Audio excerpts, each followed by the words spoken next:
Siamo con mister Alfonso Miosi, Athletic Club Palermo sconfitto dal Palermo Calcio a 5 nel primo turno di Coppa Italia, una partita forse decisa dai momenti, perché c'è stato quel momento in cui il Palermo ha colto leggermente di sorpresa i tuoi per passare sul 3-2 e poi nel finale il 4-2 in contropiede.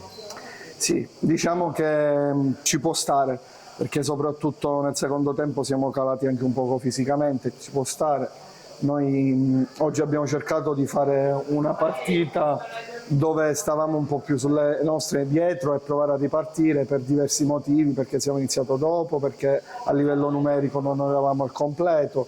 Quindi diciamo, fondamentalmente sono contento della partita e di come i ragazzi hanno dimostrato il tutto in campo.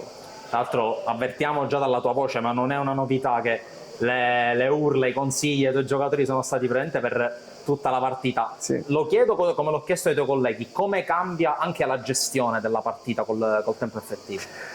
Cambia totalmente, perché mentre con il tempo effettivo fondamentalmente molti non lo pensano, ma ci sono anche tempi morti quando la palla non si muove. Quando invece il tempo è continuativo, il giocatore che mi è in campo mi si stanca di più.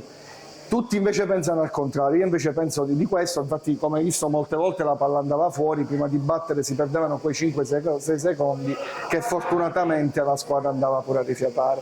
Però fondamentalmente il gioco effettivo non sarà mai come il gioco con i 30 minuti, è totalmente un altro sport, come giocare nel parquet e giocare fuori nell'erba sintetica. Andando più sul generale, questa era la prima uscita dell'Athletic Club Sì. Palermo col nuovo assetto, con te in panchina, con un gruppo totalmente nuovo, alcuni devono ancora rientrare, vengono in mente Delisi, Mazzola, altri giocatori, Puzzolino stesso.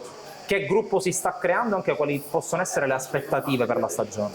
Io a inizio anno, quando mi ha chiamato la società, ho chiesto solo una cosa, ho chiesto una rosa competitiva, cioè significa che io con qualsiasi partita gioco, contro qualsiasi avversario, voglio giocarmi la partita. Stiamo costruendo una rosa competitiva, dico grazie al Presidente e a tutta la società, perché siamo partiti in ritardo, perché aspettavamo l'esito del ripescaggio. Quindi calcola che noi abbiamo assemblato una rosa nel giro di 20 giorni, appena abbiamo avuto la conferma della C1, allora abbiamo iniziato ad allestire la rosa e ci siamo mossi.